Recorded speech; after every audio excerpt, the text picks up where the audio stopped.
I'll tell you what my first real-time game was. So I mentioned it earlier in the stream. There's a game called Blue Dragon. And basically, I don't know how the fuck this failed. It is an anomaly. So, it was made... So, what was his name? It was something.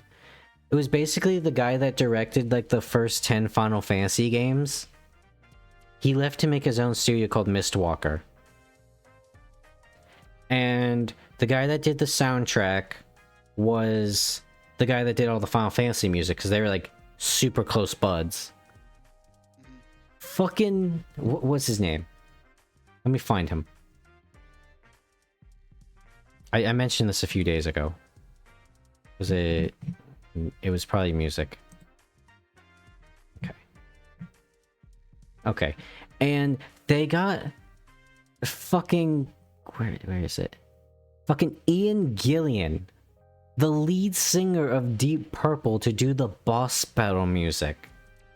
That is badass. That is so fucking badass. It is amazing.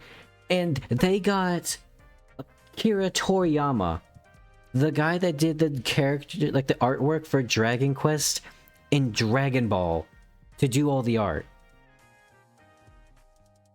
That game is fucking amazing. In fact, Zola, my Pathfinder character, that's where I got her name from, because there was like the thief character's name was Zola. Okay. And it was such a good RPG. It was one of those games on the 360 that had 4 discs just to play that thing. That's how you knew it was a good game. Dude, I miss those games where it's like, oh, to download the other disc, or use the other disc. Like, dude, my classic, which I actually have installed on my computer, which I'm really happy about, is Zoo Tycoon 2.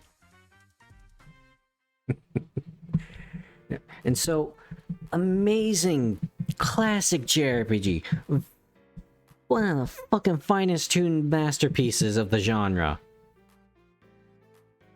Didn't sell for shit. Then Mistwalker tried again and made an even better fucking game called Lost Odyssey. It is probably the best like mature JRPG you could get. And it's such a sad story. The main character is an immortal that constantly loses memories. Or like lost his memory. And like there's these little like poems of his various lives. Like there's one where like he sees his children age and die before his eyes. It's such a good game. And See, then that didn't sell well. See, that weirdly reminds me of Hollow Knight. And I actually never knew about Hollow Knight before getting with my ex. Or, sorry, I knew about it, but I never, like, actually got into it. And it's such a good game. Like, for what it is a fantastic little pseudo RPG. Like, the lore doesn't make sense, sure. Like, there's a lot of interesting stuff in there. And, like, I like games like that where the developers actually put in the effort and they actually make a project they love, like Baldur's Gate, Red Dead 2, like, shit like that is fantastic to me. Yeah.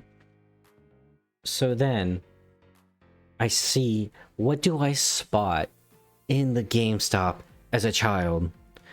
I see a Blue Dragon game. Blue Dragon Plus. And I think, oh my god. I gotta get this. It's a fucking RTS. Really? And then Then there comes another game. It's a fucking hack and slash game. Now Mistwalker, who made the best RPGs ever, but they were 360 exclusive, are now making fucking mobile games. And then occasionally they work with Squeenix again. I think they worked on Bravely Default 2, which is also a good game and I might play someday, but... Oh, it makes me so sad, like... Oh, they were so